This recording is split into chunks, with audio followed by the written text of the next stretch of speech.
Who? Okay.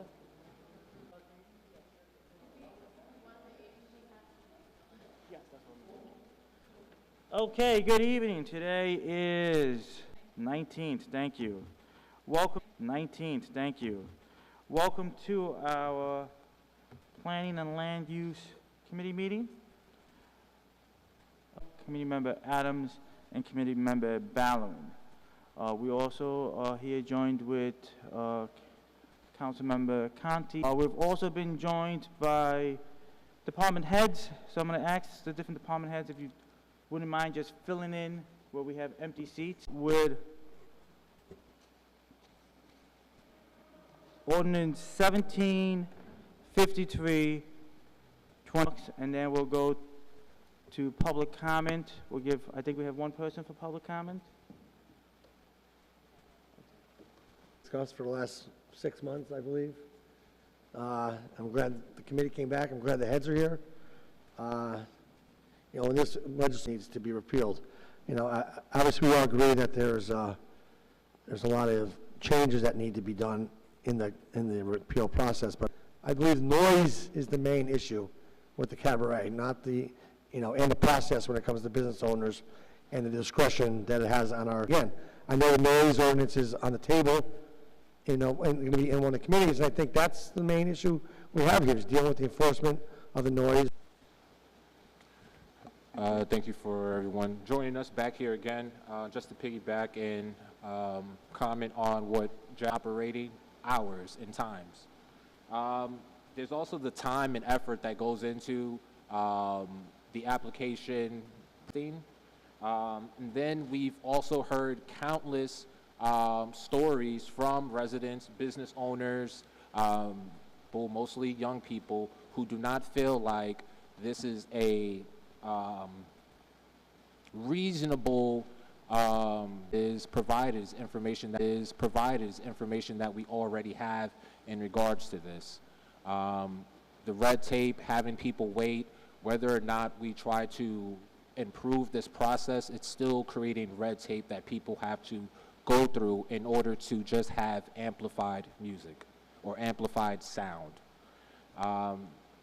In our discussions over these last couple of months, we've also looked at the businesses that have applied for cabaret licenses. And to my question to anyone here today is, when you look at the businesses that have applied for a cabaret license within the last year or 2 years, out of those businesses, which businesses are the major concern where we are justifying keeping this legislation in place as it for a need? So that is a question that I'll put out there. Which businesses are we concerned about in regards to the cabaret license? Because over the last few months, as we discussed this, I have not been able to get a straight, clear answer as to what are people's true, genuine concerns for us repealing this, as to what do you think is going to happen to all these businesses? What do you think Albany is going to turn into if we repeal this legislation? So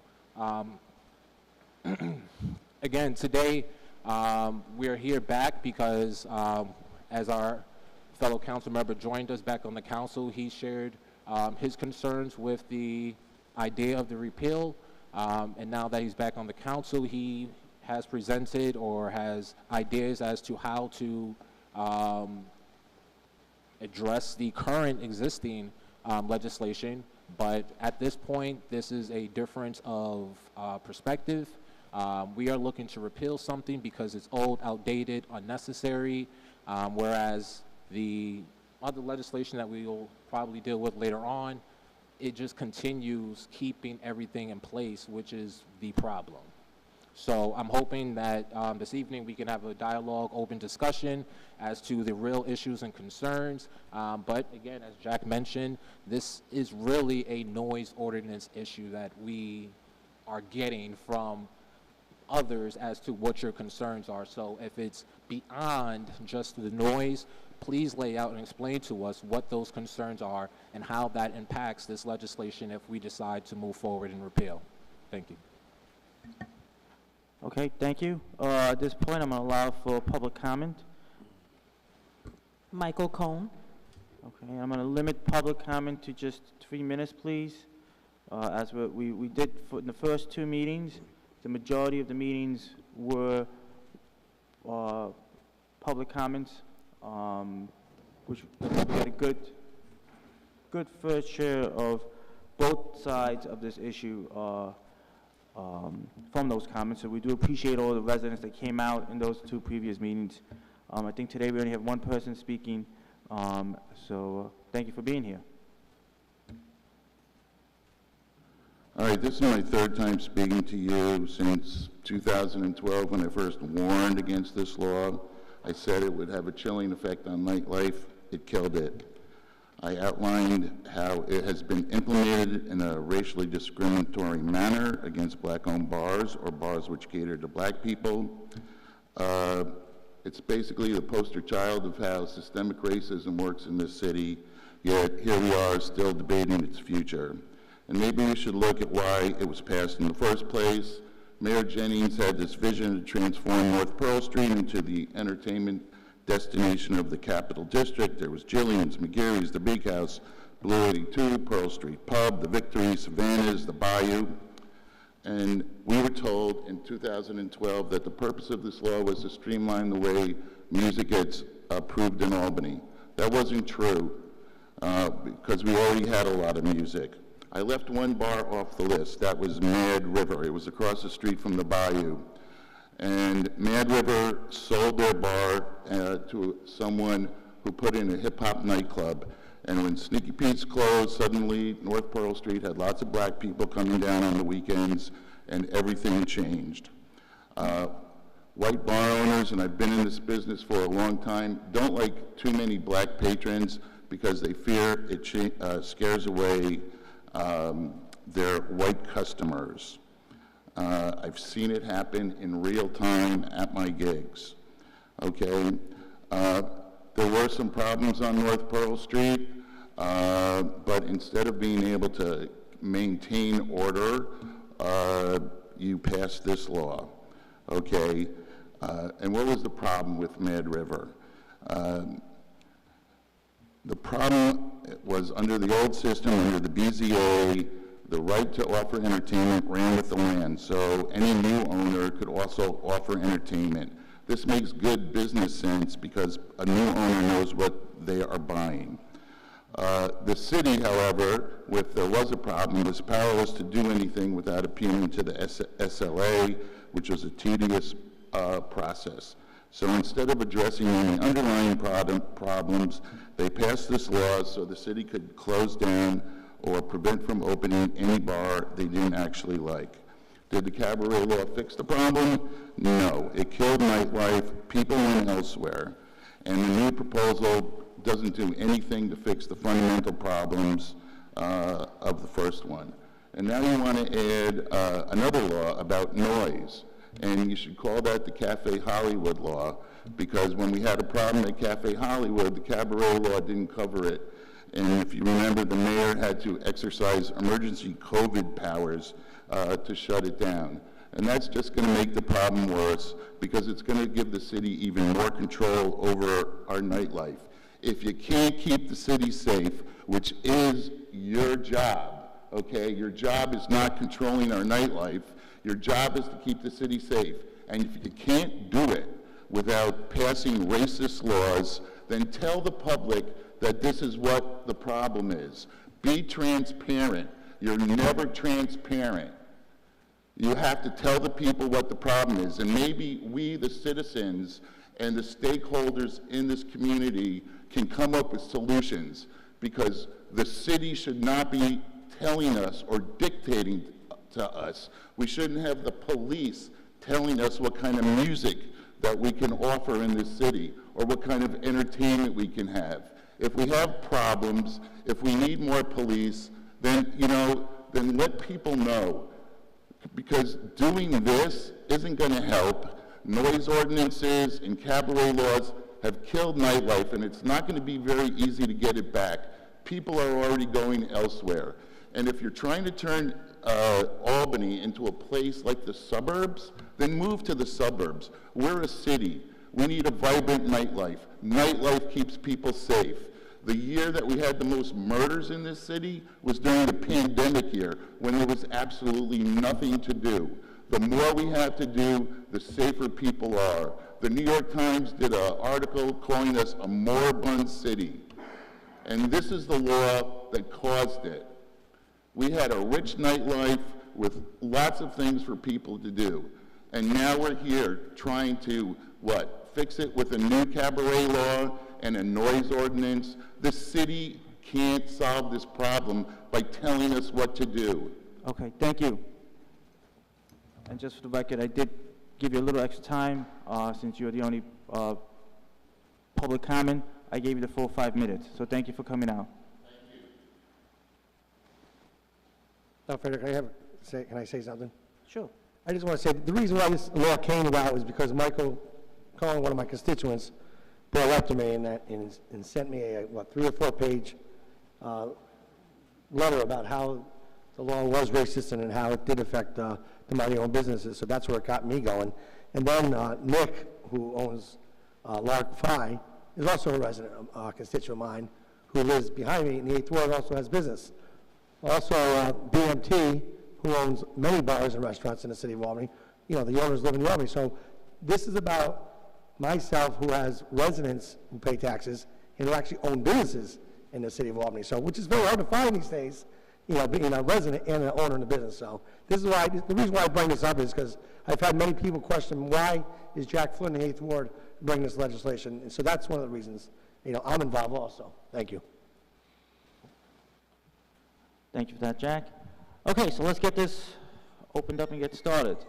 We're joined by several of our department heads today, so we appreciate you taking your time in the evening to be with us. I'm going to open it up if any of the department heads want to make any statements, or if anyone has any questions directed to any of them. Now's the time.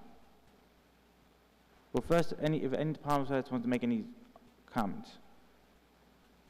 No? Okay, then let's open it up to questions from committee members. Councilmember Zema. Thank you, Mr. Chairman. Thank you, commissioners and department heads, for being here. My question is, how do you feel that a total repeal of cabaret would affect your purview of the city, or does this cabaret license actually help you do your job? Anyone can go. Good. I don't care what kind of music people play. I don't care who's in, what patrons are in what bars. All the vibrancy in the world's great. I'd love to see that. What I do know is that the noise ordinance, and you can try to rewrite it all you want, the noise ordinance is ineffective. It's always been ineffective. It's arbitrary. It's capricious. You talk about things that can be used in a biased way. Trust me, the noise ordinance can be used in a biased way as well. I've seen that happen. I've seen that happen with establishments, especially when it comes to individuals calling about bars and about restaurants and about the noise that's coming from them. So to me, rewriting, and I understand the frustrations, legislation usually doesn't fix everything. I wouldn't expect legislation to fix everything, but I think the proposed rewrite of the cabaret legislation, to me, does give a lot of breathing room. It gives the 3 years. It gives the fact that if we don't respond in 30 days, it goes into effect. I think we have been much fairer lately. I think we have changed some of the, reviewed some that have come in. Folks have asked us to change the hours. I'm not here to get into a debate about how late places should be able to stay open to serve alcohol, but we have to remember that we are in New York. We are in a county that you can stay open till 4 in the morning and serve alcoholic beverages. The cabaret license, the way it is, does at least give us the ability, when it comes to amplified music, to say, hey, this establishment can stay open till X amount of time, but at least we can control how long the music and that kind of, and the event can happen. As far as any establishment or anything like that, Sergio, Mr. Adams, I have no issue with any specific place, and I'm not going to point to any specific place. But at the end of the day, I think a total repeal takes away our tools to be able to, when we see an increase in calls, when we see an increase in any kind of problems, to be able to have any kind of redress. And it actually puts the focus on us having to take immediate action rather than take a step back and take action afterwards, or at least bring somebody in and address somebody in a more appropriate forum, rather than at 3 in the morning, send police in and start counting how many people are in an establishment, or bring a decibel meter into a place and try to figure out how loud an establishment is. I think that's a mistake, and I think that's ultimately putting people at risk and actually putting us at a confrontational point rather than being able to redress things afterwards. Anybody else? I'd like to hear other thoughts on my question. So, I'm sorry, Jack, just to finish. So, Chief, you sound like you feel pretty strongly that there's a lot of room for us to improve the noise ordinance, and you think that that's possible, or you think that's... No, I think the noise ordinance, to try to use it in bars and restaurants and establishments, would not work. I do not see that working. It works for certain things. It works for people trying to do construction after 10 o'clock at night. It's worked for, you know, people putting, you know, large speakers out their window. But for a bar, I just don't see the noise ordinance working. I have myself brought decibel meters out. I have myself sat there and tried to figure out what's too loud, what's not, what's an okay level. It's too arbitrary. I think it's a formula for disaster. Yeah, I think it's extremely too arbitrary. Okay, Councilmember Flynn? So you said the calls, would you say 90% of your calls And then, are because of noise? Like, you said calls. Is it because of loud music and neighbors are calling? We'll use for this, we'll use Lark Street as an example. Like, are most of your calls because of noise? So there was certainly to the one establishment that you mentioned, yes, that was a pattern of calls for music. And again, you know, I think that how we address the situation, we can always refine how we address the situation. So do you like the idea of, because obviously, do we use a decimal machine when we determine this? Like, when you go to an incident, do you have a decimal machine? Or are you just using the naked ear? It can be, there is... Because I know other municipalities have them. There is both the decibel and then there is what is considered reasonable. In my opinion, that decibel meter does not work effectively. Because I believe Saratoga, if I'm wrong, has like .80 in their charter. That's it. Anything after that, or whatever the number is. I realize that, but I mean, I would certainly invite anyone to come out one night and we can play with the machine, and trust me, on paper it might look great. In practice, it does not work in practice.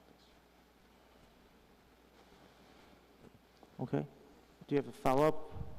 Okay, Councilmember Hurley, and then Councilmember Adams. Rick, you're in codes. Can you talk about, have you had calls, you know, going out to enforce the current cabaret? Can you discuss that at all? If, you know, what your experience with it is? Yeah, so we're called out typically, it's on. Yeah, we're called out typically after APD has been dispatched. In those times that they're dispatched are typically for either noise level or overcrowding. And then we're called out because at that point they've verified that they don't have the cabaret or they're unsure, and then we come out and verify. And so we don't have a position. We don't care if this exists or it doesn't exist. We enforce whatever's on the books. Thank you. And I want to go to Brad. When the planning department looks at these applications, because I'm assuming they go to your department, am I right on that, or? They do, yeah.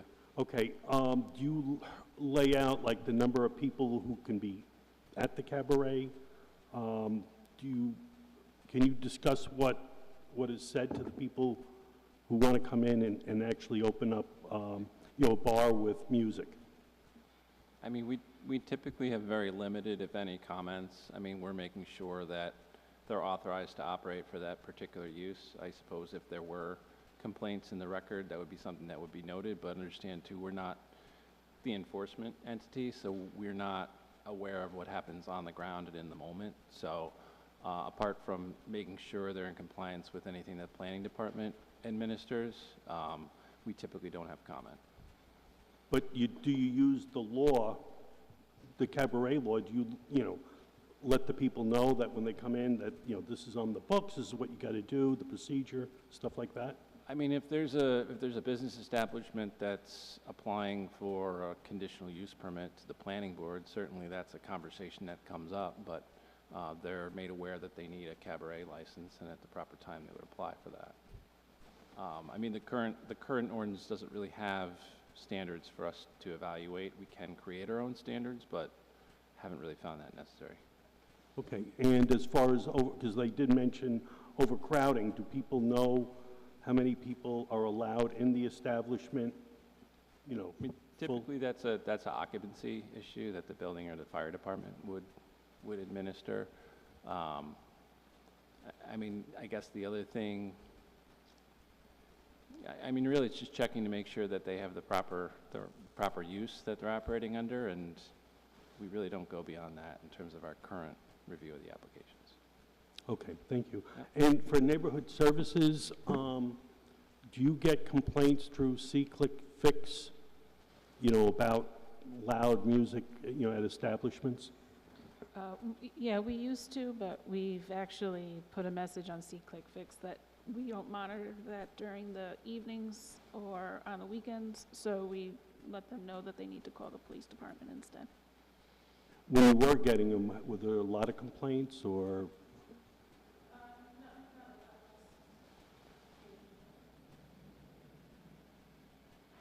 Thank you. Councilmember Adams, and then Councilmember Senior. Thank you. So a few things just to touch on a few stuff and to rebuttal back. Because Mr. Cox, as you mentioned, and what Jack kind of touched on was, you mentioned, again, noise being the driving factor behind some of these things as to your experience. You mentioned that the noise ordinance is ineffective, but you did not provide as to how or why you believe that the cabaret was effective necessarily. So can you just clarify that for a second? Absolutely. So what the cabaret at least gives us the opportunity to do is provide a cutoff time for when that music can be played to. Okay. So that is one of the keys that allows us to do. So at least we can establish times, especially depending on where the establishment is. I'm going to use an example. I said I didn't want to call places out, but Hi-Fi is a perfect example. I just got a call from their attorney. They reapplied for a cabaret. I have no problem signing off on that. I told their attorney I don't. They applied for reasonable hours. That made sense.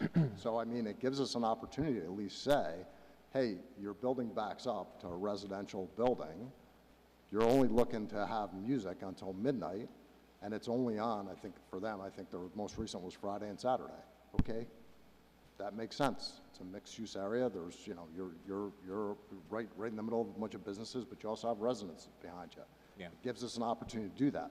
The noise ordinance doesn't allow us to do that, and it does become very arbitrary. And I'll give you an example of a business where it was used in a way it was very much in a biased way. And this was going back a long time, but at one point in time, we had somebody that lived like about 2 blocks away from Rocks. They were calling us every other night about Rocks, regardless about the noise.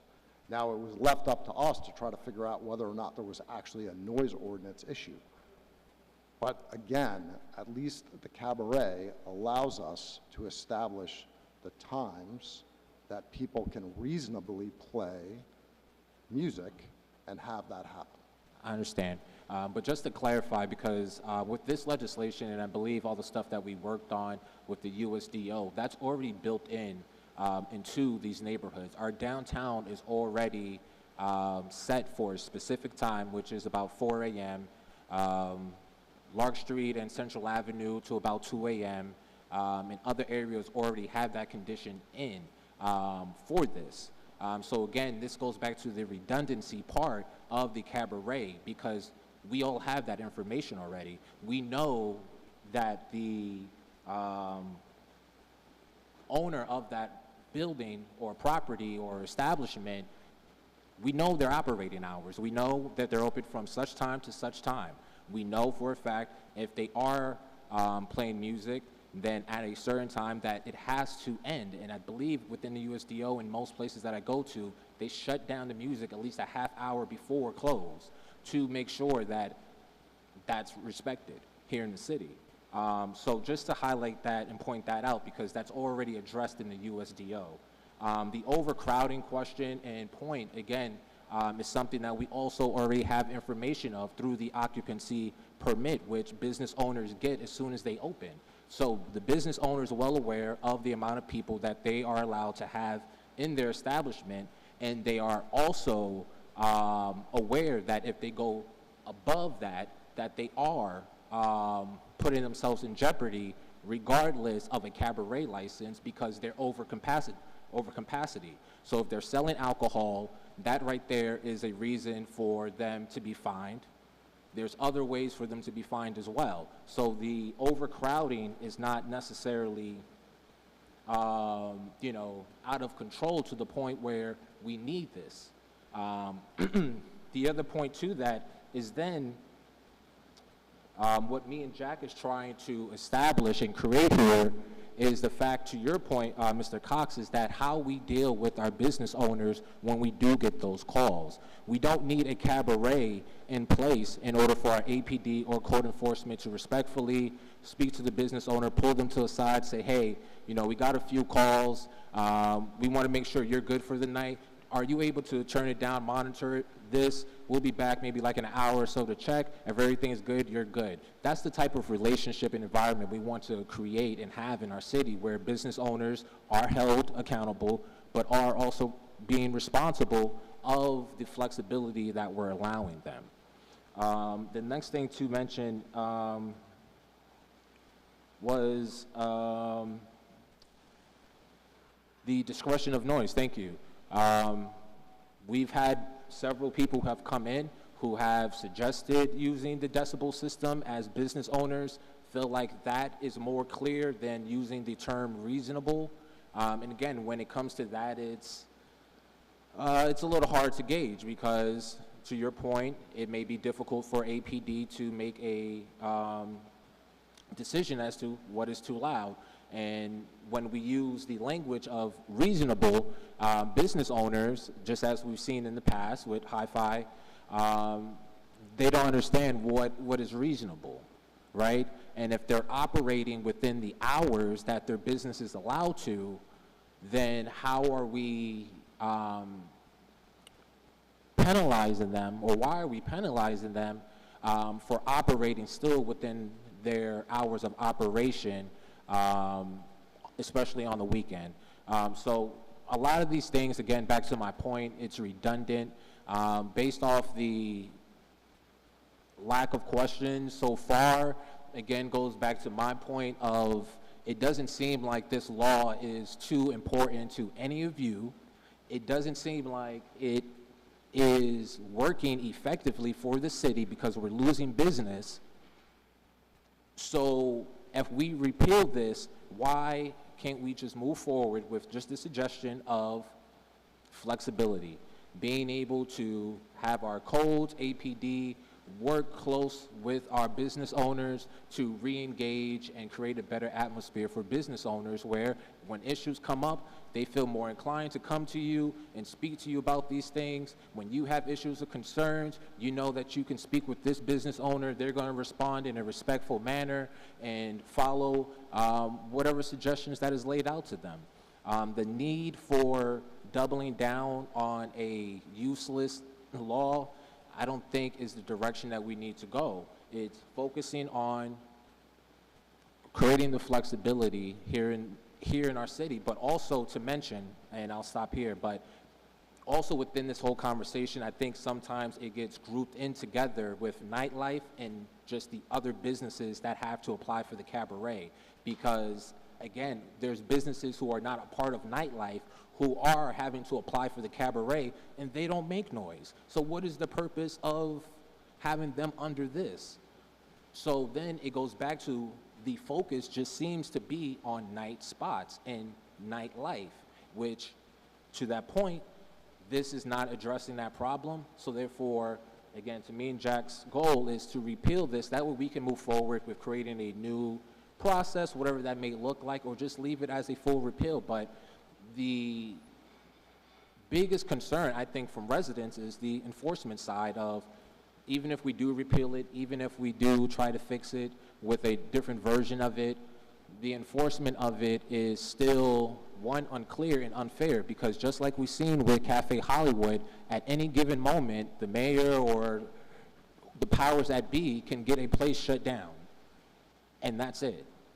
So if it can happen there, it can happen there. It creates a precedence for the city to do this to other business owners, and when there's a history and pattern of, again, particular types of businesses seemingly being targeted or getting the short end of this stick, it just, again, pushes the reason for us to get rid of this, to get rid of those excuses, to allow people to have flexibility, and to save time here in our city hall. Thank you. I'm going to allow any department heads if they want to respond to any of the comments that were made. I just want to clarify, Cafe Hollywood had a shooting inside of it, and the folks there weren't exactly cooperative with the investigation. So I just want to clarify that cabaret permit, I don't believe had anything to do with Cafe Hollywood being shut down. It was a shooting inside, and people weren't exactly cooperative. Chief, for the record, when the Rocks had their shooting on, were they shut down on Thanksgiving? They I know you weren't they- chief, I don't think so. I was, you were, well, I was chief one Thanksgiving, and there was a homicide inside of Rocks. Again, to my point, we've had shootings inside of establishments. Not every establishment has been shut down. I would go back to the cooperativeness issue of whether or not an establishment's going to cooperate, or whether or not they're going to impede upon an investigation, and whether or not that would create an issue of public safety. Okay. Thank you. Any other feedback from any department heads? Okay. Well, then I'm going to go back down my list. Next, I have Councilwoman Samer, then Councilmember Conti, then Councilmember Hovey. So, Councilmember. Thank you. Two quick questions. Well, I don't know how quick they'll be, but depends on your answer. But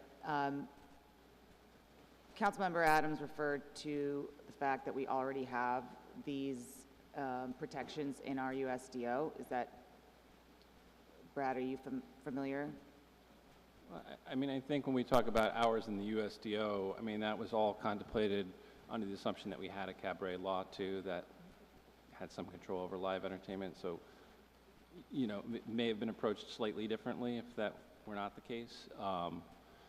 But I think, again, I think objective criteria is the key here. So is it mostly, is it in the section of USDO sort of dictating when businesses can be open or when they can be playing?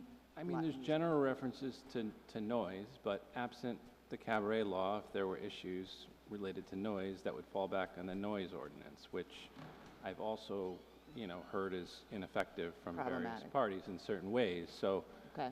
I think, you know, to move in one direction without addressing that could be an issue. You know, I think if a bar is allowed to be open in a neighborhood district till 2 a.m. 7 nights a week, that's a little different than having a band till 2 a.m. 7 nights a week. I think that's what the cabaret currently allows you to look at, whereas there wouldn't be any restriction on that. So That's not specified in the USDO section. correct. Okay. Thank you. And so my next question is if any of you know of maybe a predominant reason or for a denial of a cabaret license, or what, percentage of applications are denied? I don't know the percentage of the denials, but in regards to the reason why, that's a great question because oftentimes I don't receive a reason why. It could just be a flat-out denial based off the length of time that they are requesting. So if an establishment is requesting till 4 a.m., it would be denied because the time that they want to play loud music is too long. Outside of that, I don't receive a reason for denials. And okay.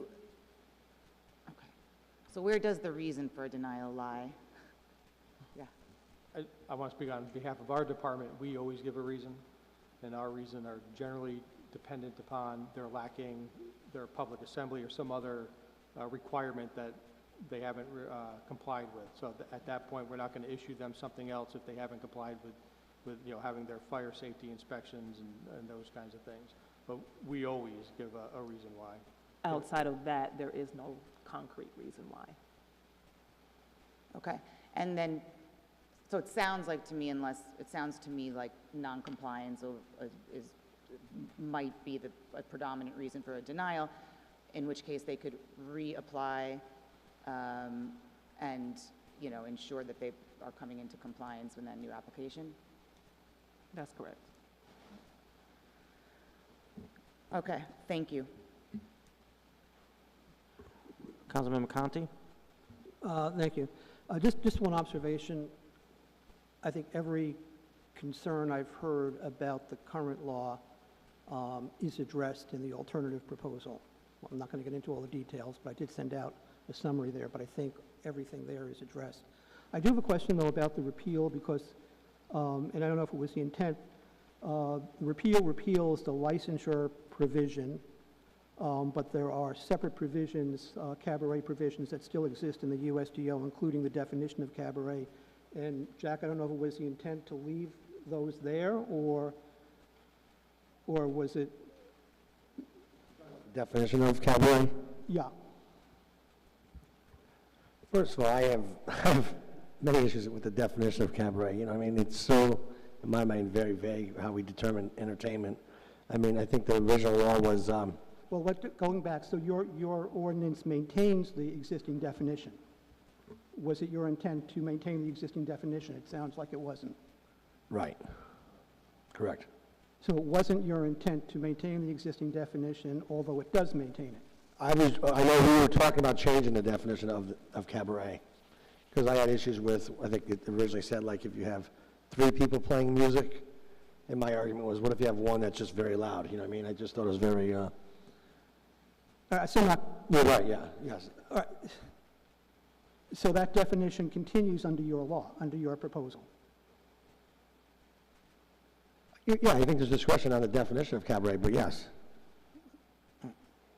Well, what I'm saying, and maybe this is one, again, Brad, since the USDO has cabaret provisions, including the definition of cabaret that you're saying doesn't work, but that is in the USDO, and so Brad, how does that generally govern, from a planning perspective, how cabarets operate?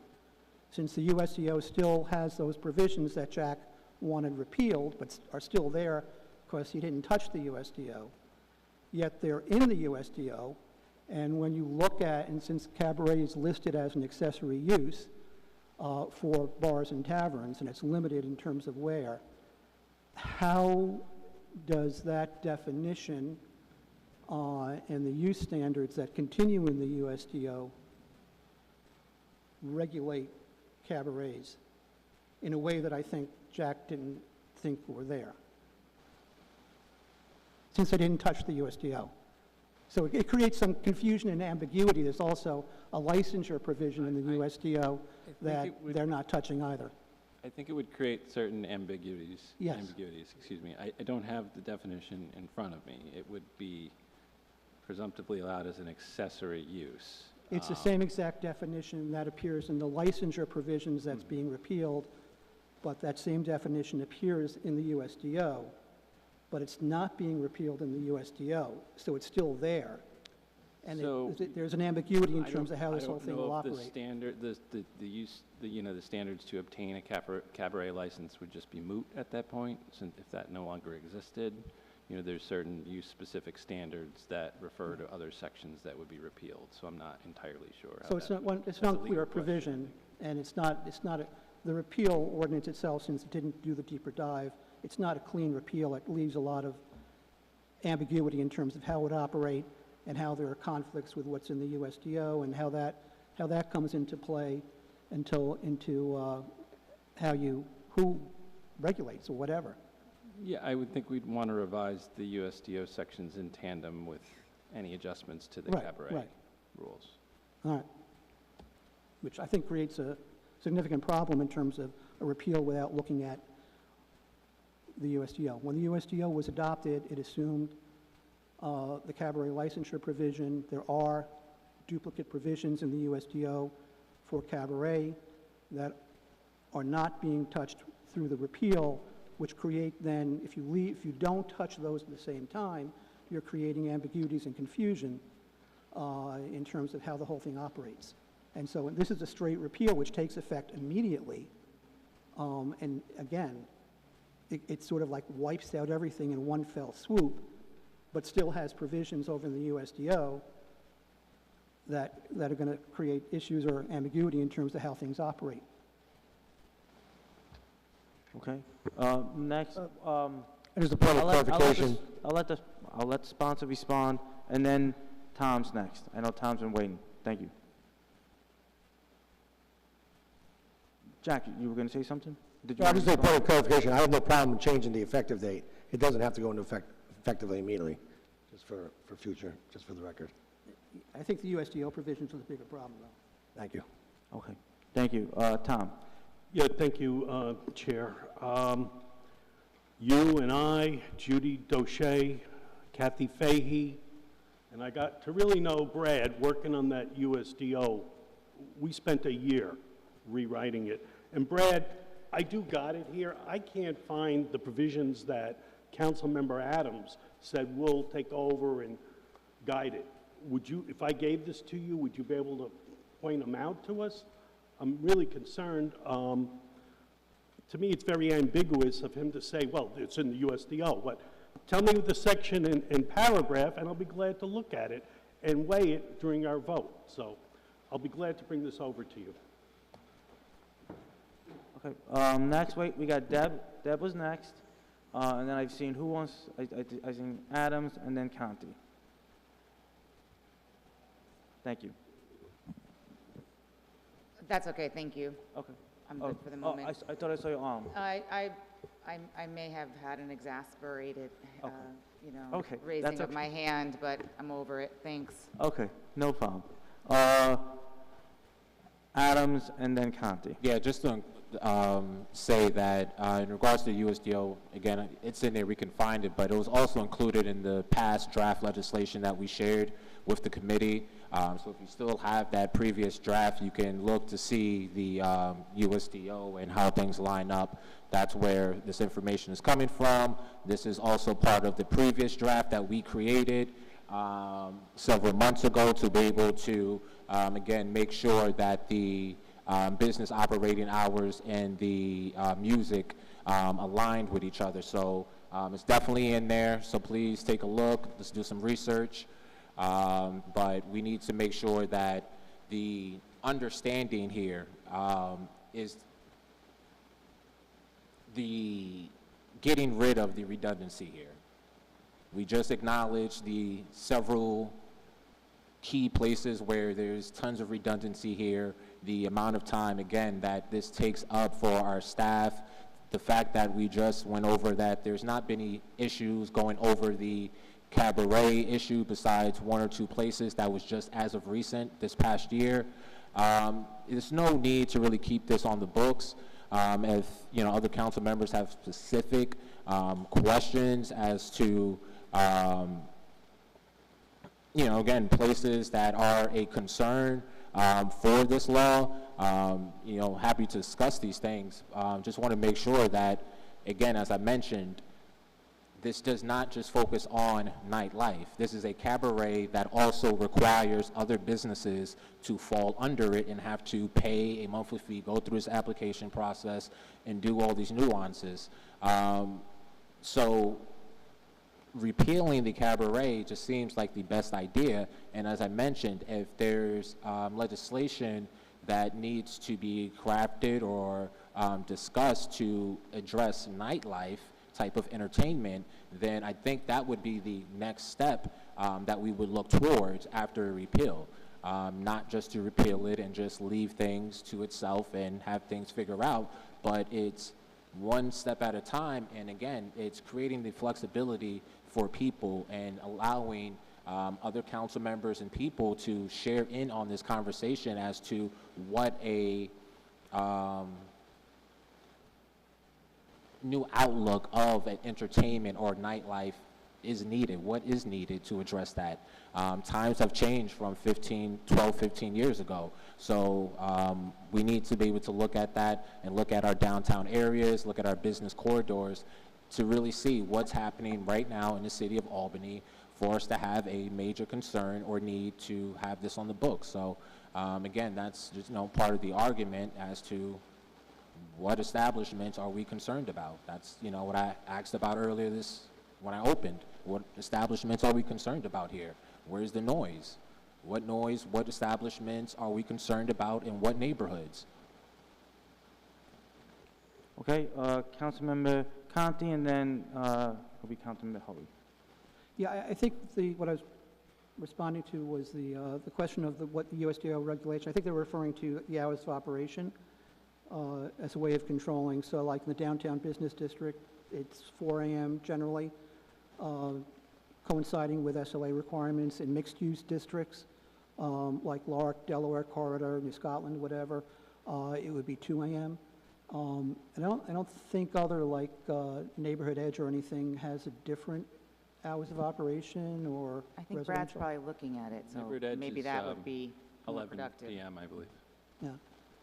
So that I assume was what they mean in terms of how the USDO would regulate it. But I have a question. That's one more question to the sponsors. Was it the intent also to allow for an expansion in the type of venues that would be able to do entertainment? Well, I think right now we generally see restaurants, bars, taverns, things like that. No, I don't believe that the type of venue was an issue when we talked about this. Uh-huh. It was like, are you talking like, I don't know. I'm just, like country music versus reggae music? Are you talking about like Like different? what? I'm trying to clarify your question. Is like, you talking about different kinds of music? Not Are you the talking about kind of different music, no, like a venues. bar versus like a restaurants? No, I mean, they're legitimate ones. Okay. Yeah. But, I mean, the USDO continues to limit the venue type.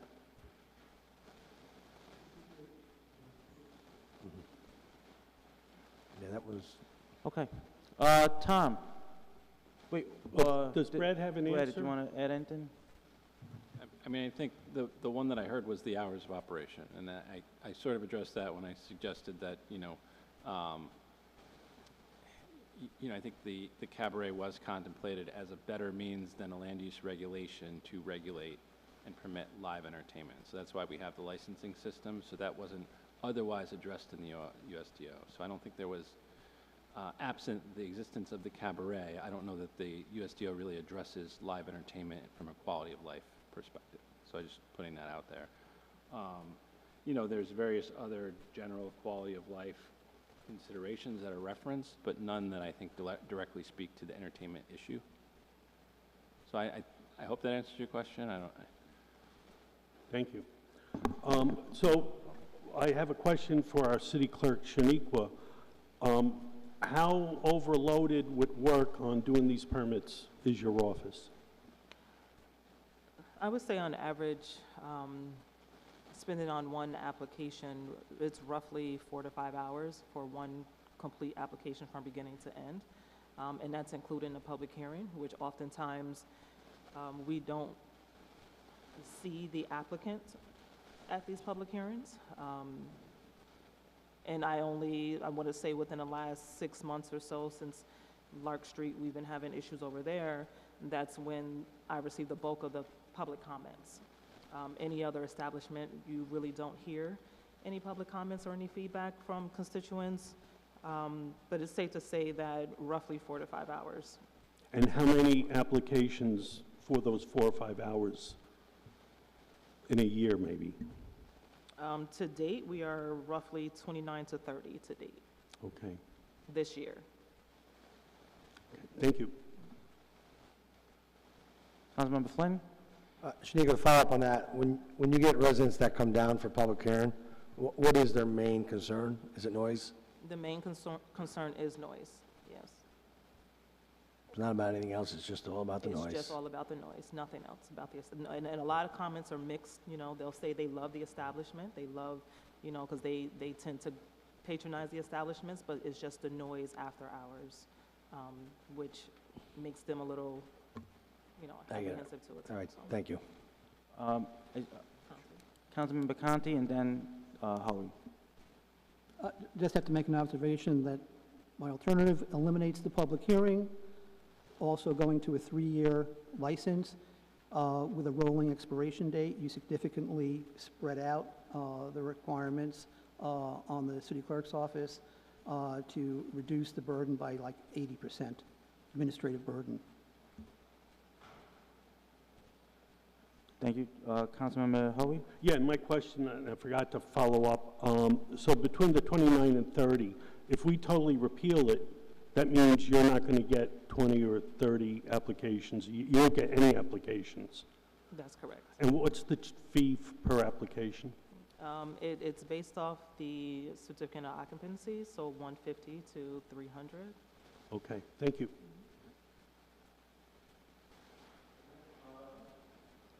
Councilmember Seamer? Just a question, kind of procedurally, I'm not sure what your steps are, Mr. Chairman, moving forward, but should we be considering the other legislation kind of at the same time, since? Well, I know, I'm sorry. So I know we have 2 pieces on this policy. My plan is to call for a vote on the total repeal unless the sponsors ask me to hold on that. I guess my question with that, yeah, I'll be prepared to do that. I guess my question is, it's, you know, you'd like to have a fuller conversation, being able to judge them both, and unless I'm the only one that thinks that. If this is the way procedurally we have to do it, then so be it. Well, 2 things. One, so when we were trying to get a compromise, there was 2 very clear distinctions. One felt it should be a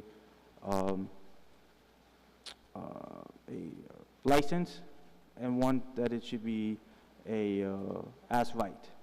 So those are 2 very clear distinctions. So I think, to me, I'd like to get, if people believe we should do a total repeal, then let's vote on that now. If people don't believe we should do a total repeal, then there's another piece of legislation that's been brought in so that we can work on some compromises. Now, I also want to be very clear in the public record. Whether this bill passes or fails today, the fact that we're addressing this issue and trying to, clean up some errors in our own system is a positive thing. I think there's a lot of things we could all agree on, and there's a lot of things that we all did agree on in those meetings that we wanted all to see changed. And I got to give Councilmember Adams and Flynn the credit for bringing this to the floor plan and bringing this issue up, because anything that changes, whether it's the total repeal or if it's the compromise improvements in the current system, is only being moved forward because of the fact that Councilmember Adams and Flynn, apologize, Jack, brought this to us and pushed for this to us. So I want to make sure that is recognized. But no, yes, I'm sorry, So Deb. just to clarify, so your intent is to vote on the repeal, but the second piece of legislation, do you intend to vote on that as well?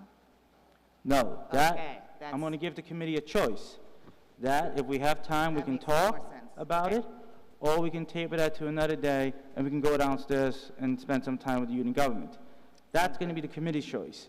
You know, I'm going to allow as much time to go on this specific bill that we have in front of us before I call it to a vote, or before we get to 6:20, because at that point, I'm going to push forward for a vote.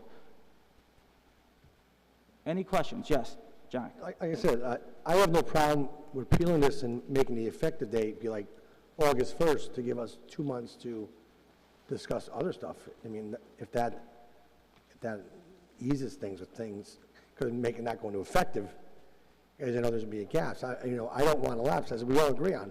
We all know there's an issue, and the question is, you know, if we have to change some of the USDO or look at other legislation, I'm fine with that, you know.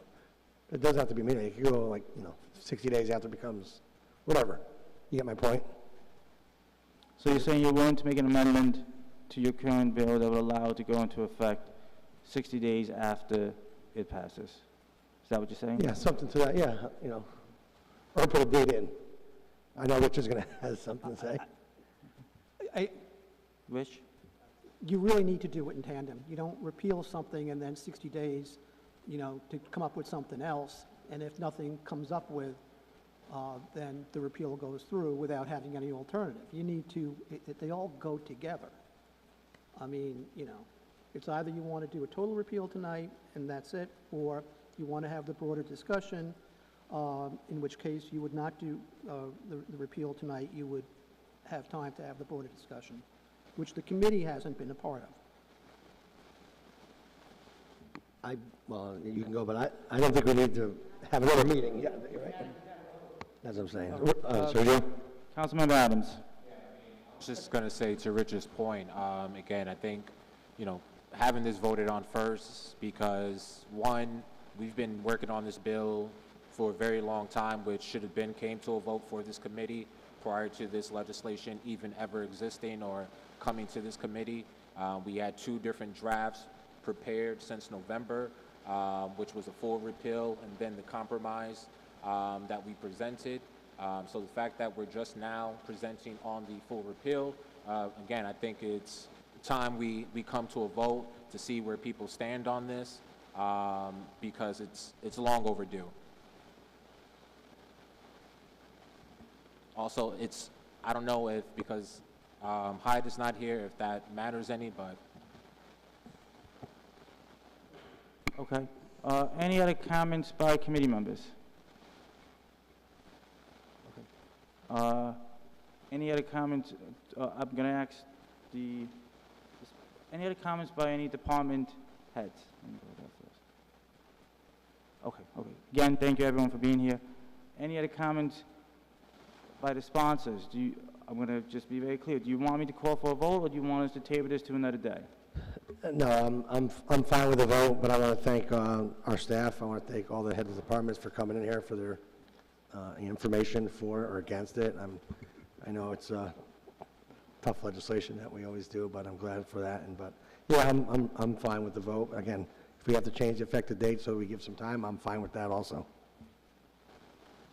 Okay. So again, I want to thank everyone for their time and their effort on this.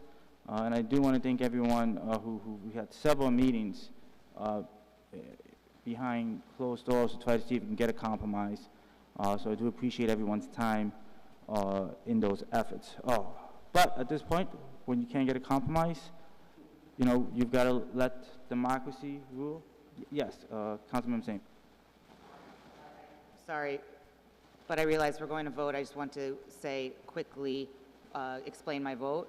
I agree that the cabaret licensure process has a lot of issues, and I'd said from the beginning when this issue was brought up, and I want to thank the sponsors for bringing this issue to us, that I felt it needs to be tweaked, it needs to be amended, certainly in reasonable ways, but repeal to me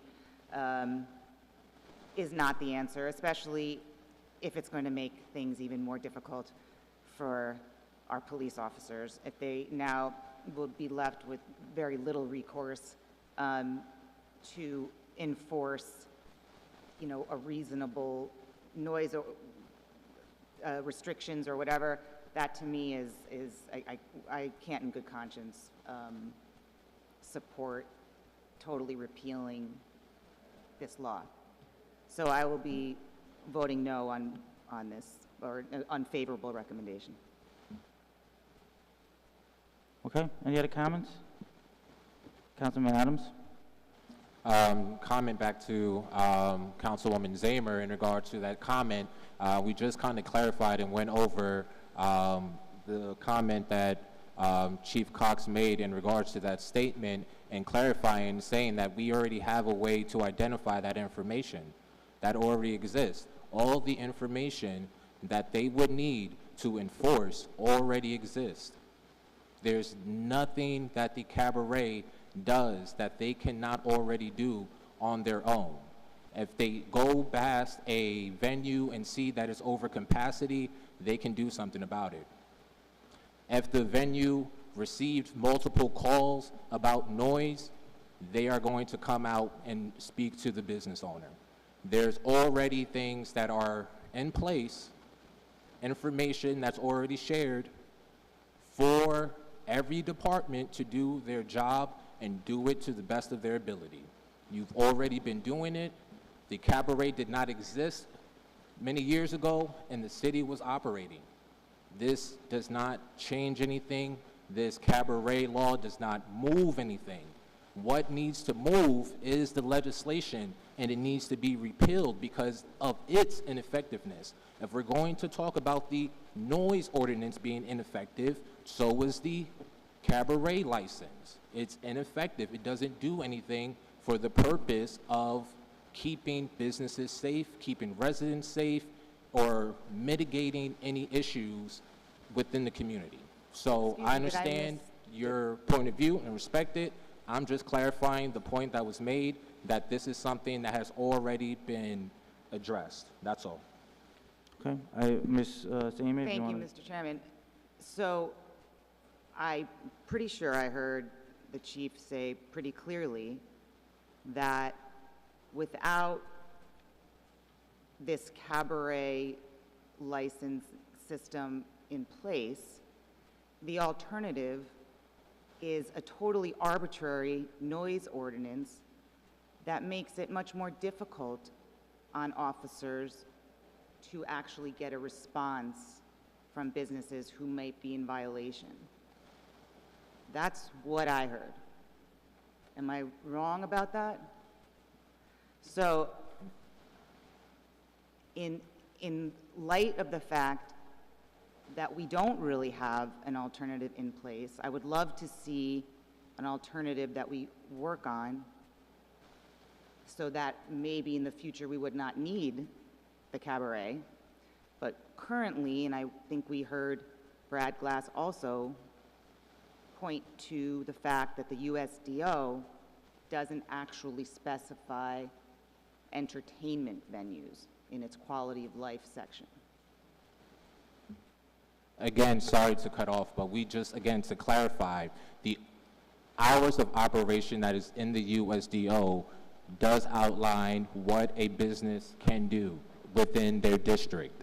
That is a fact. That's what's in there. That's what Richard also just pointed out and spoke to. So this already exists. Okay. Okay, again, thank you, everybody, and here we go. I call for a motion to move forward with ordinance. Give me a second. I had it right here. Where did it go? Thank you. I apologize. Thank you. 17, 23, 24. So, do I have a motion to move forward with a positive recommendation? Motion to move forward with a positive recommendation. Is there a second?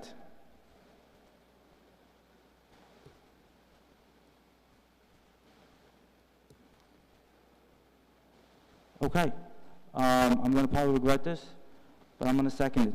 I believe it deserves a vote. So, all in favor? Aye. All opposed? Nay. Nay. Aye. Nay. Okay? So the bill does not move forward from committee. Okay, now, committee members, do we want to discuss ordinance 3425 at this time? Okay, well, we could start. Mr. Chairman, we only have till 3 minutes?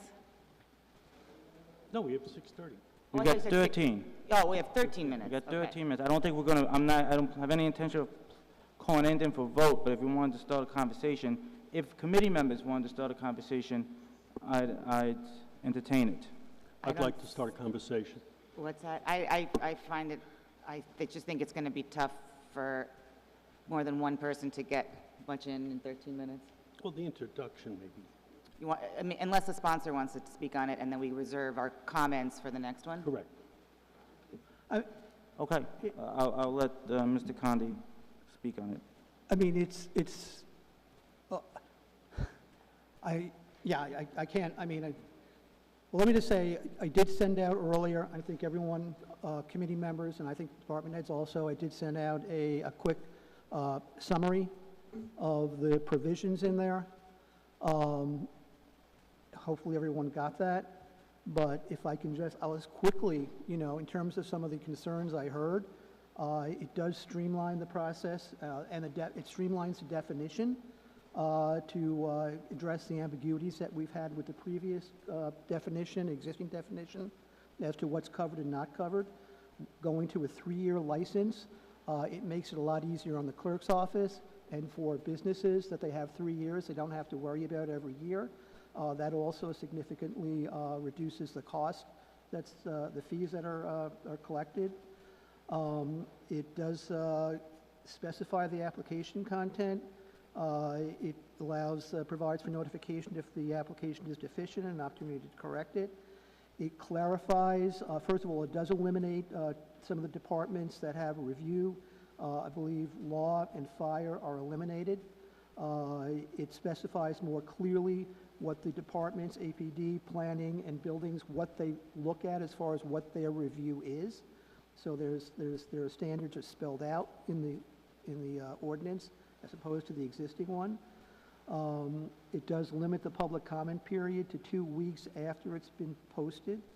It does eliminate the public hearing, so that issue is no longer there. It does still provide for notice to council members, neighborhood associations, bids, and persons within proximity of the establishment for comment. They do not have binding veto power over an application. They do not currently have binding veto power over an application. Only departments do. It is, as I said, it's very more consistent in terms of what's reviewed. It also clearly says that prospective violations of applicable noise ordinances and/or conduct of individual prospective attendees to the proposed accessory entertainment will not be a basis for denial of an application. So it's very clear, you're not denying it based on what you think is going to happen, or you don't like the proposal or anything like that. It tends to eliminate bias that might be in the system.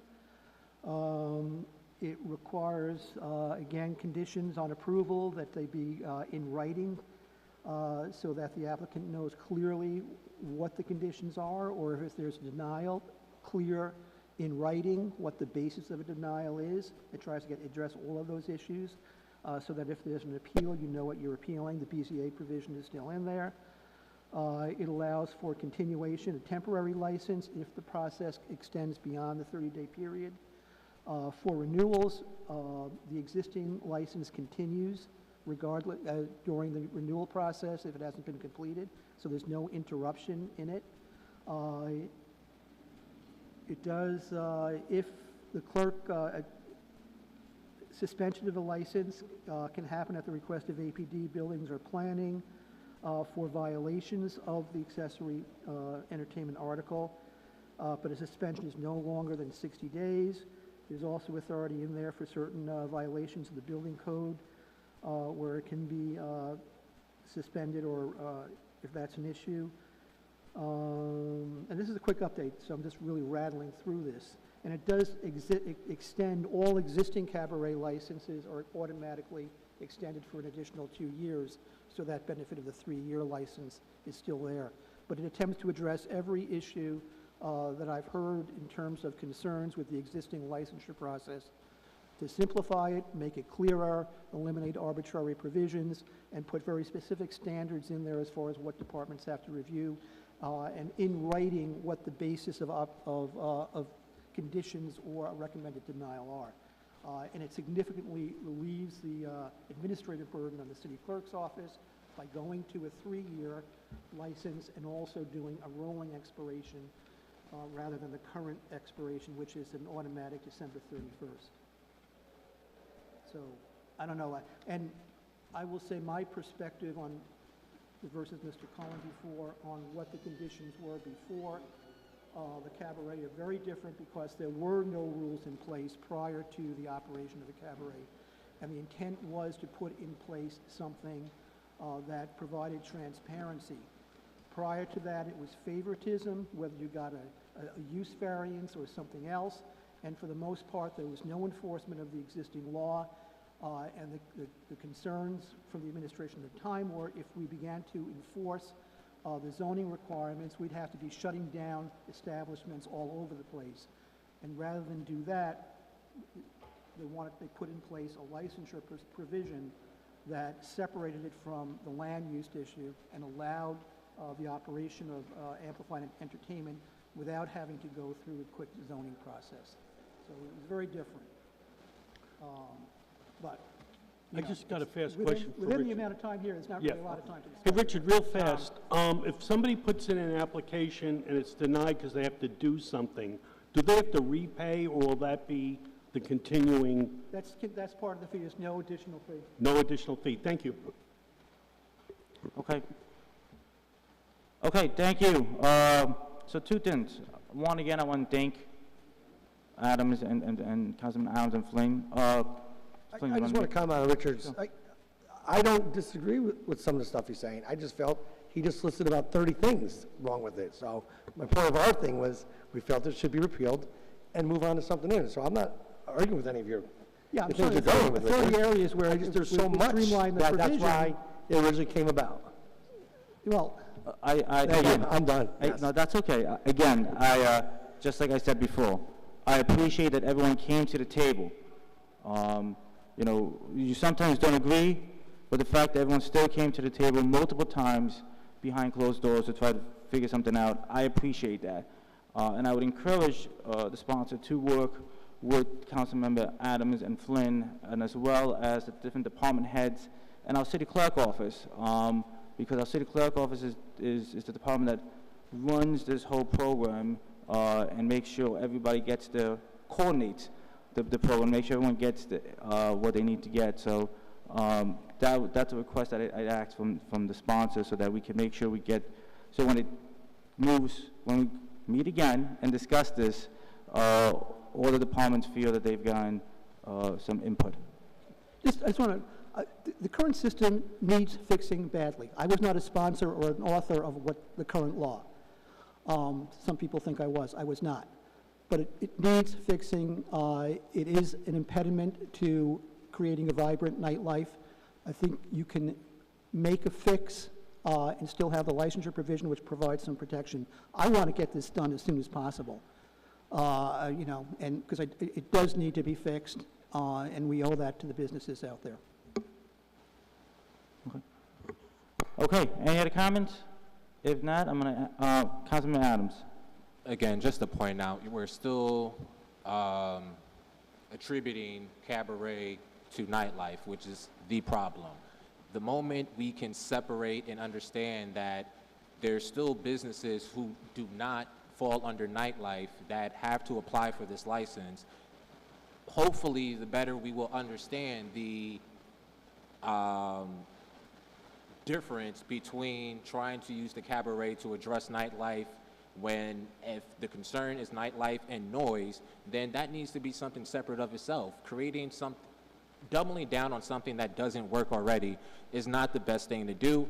But again, I'm glad that we had this conversation. I appreciate everyone's perspective and comments towards this issue, and you know, look forward to more dialogue and conversation to try to get this resolved and do what's best for the residents of the city of Albany.